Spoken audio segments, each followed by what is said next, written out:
Alright, I'll try this again then. Yeah, I had the wrong Svechnikov on the board, and as soon as I saw it in the comments, I'm like, and I have to redo the whole video because it drives me insane. I didn't get a lot of sleep last night. I get woke up by the trade, and I'm like, alright, well, I'm up. We got stuff to do today, so I might as well do other video goodness, and I put the wrong Svechnikov on the board, so I gotta redo this. And so I'm gonna try to do this a little bit differently for people who already watched the video that I did where I talked about this. Mark Bergevin is not going off the board if he drafts Kotkaniemi at 3.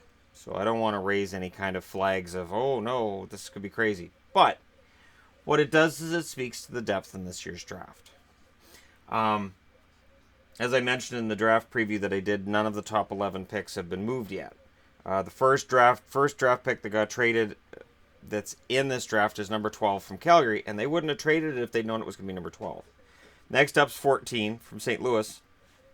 Again, likely wouldn't have been traded to Philly if they'd known it was going to be a 14 overall pick. Usually when a team trades a first-round pick, it is projected to be in the 20s. So a pick that back in the late 80s would not have been a first-round pick, would have been a second-rounder.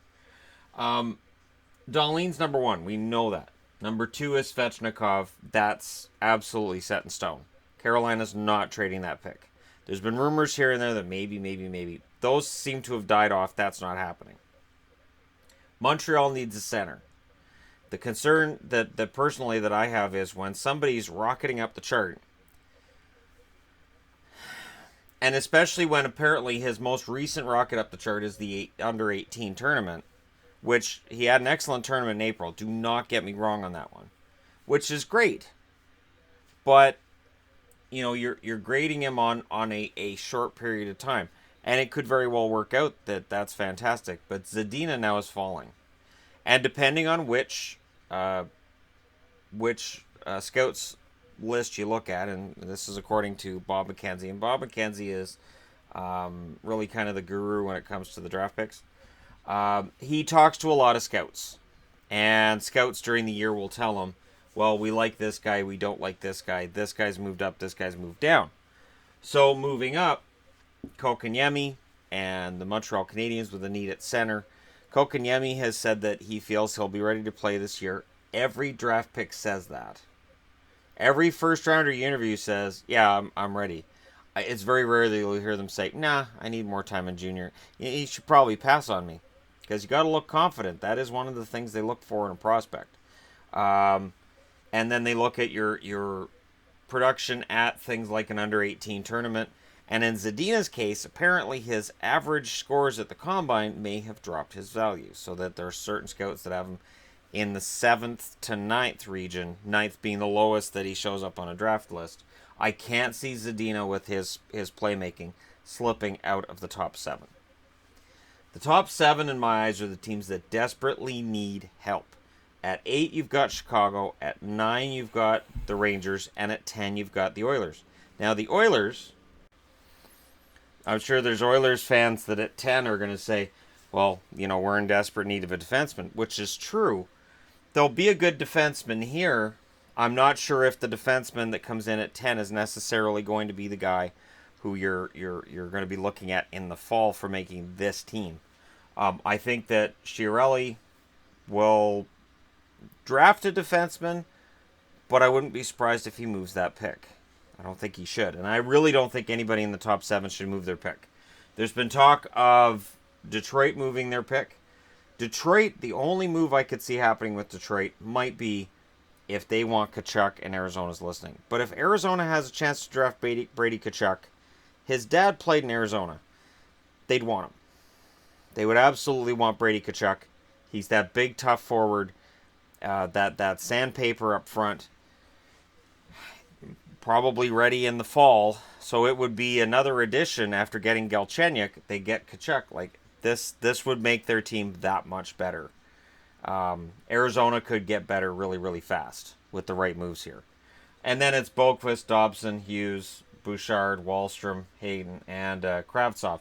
Now, Wahlstrom, Hayden, and Kravtsov. Hayden is a center. And depending on who you ask, he might be top 5 worthy. He could absolutely be top 5 worthy. Kravtsov, I've seen people mentioning in the comment section a lot about Vitaly Kravtsov and saying this guy's going to be great. He's going to be the steal of the draft. There's one scout that talked to Bob McKenzie that has Kravtsov at 5. I'm not saying Kravtsov's going to be 5, but that just shows how unpredictable this draft is becoming. Wahlstrom, depending on who you ask, he's top 6, or he's 12, or 8. It really could go in any way. I'm really excited about the draft on Friday because I can see a lot of ways that this could be a shocker. Somebody's going to drop. Somebody that we're looking at on this board is going to drop. I think it could very well be Adam Boqvist. But if Boqvist drops past Detroit, I would be surprised too.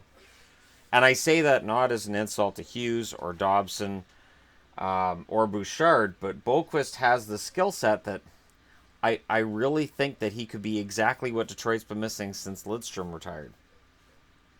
Now, whether or not he's ready this year is a whole other conversation, and definitely if they drafted Dobson, I don't think they're going to be upset with that pick.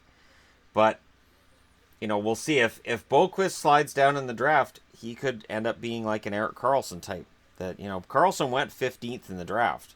And you look back at that draft now, and there's no way Karlsson drops to 15th in that draft again if you redraft it. But it's going to be interesting to see what happens from here. Definitely, this is the area where it looks really, really volatile. But Zadina could drop. Tkachuk could drop. Kotkaniemi has risen. And do the Montreal Canadiens just pick him at 3? Or do the Montreal Canadiens drop down to pick him at 3? Meaning, go to Arizona and say, hey, who are you thinking about picking? Arizona says, we want Zadina. And they go, Zadina's not going to be there because I'm hearing Ottawa's going to want Zadina. We want Kotkaniemi. We'll go ahead and give you the pick if you'll go ahead and tell us you're going to draft Zadina. Arizona says, fine. The problem with that one is, if Montreal drops down to 5 and Arizona moves up here and they draft Zadina, there would be nothing stopping the Senators from turning around and drafting Kotkaniemi if they liked him more than they liked Tkachuk, leaving Montreal picking Brady Tkachuk and having egg on their face. That's why I believe Montreal just picks Kotkaniemi. They already have a ton of draft picks. And they have 9 in the first 4 rounds, including the number 62 pick that, yes, I got wrong on that board. It's part of the reason I'm doing a second take of this video completely. I need a research staff, but it's never going to happen. Now I'm going to get... I want to be on your research staff. No, I'm good. You just need to make trades and wake me up when I've had more than 4 hours sleep. That'd be awesome. Excellent. So yeah, Kotkaniemi at 3 could very well happen. Zadina at 4 or further down could very well happen. Ottawa may very well go with 2 defensemen in the first round. I think, I did the video yesterday on Ryan Merkley. I think Merkley in Ottawa makes a lot of sense. And I think if they drafted Boqvist and then drafted Merkley, it could be a really smart move, honestly. Gutsy. Definitely gutsy. You could trade down and draft Boqvist, because Zadina should not drop below 4. But, yeah, there's no way to tell. There's so many different ways that this draft could go.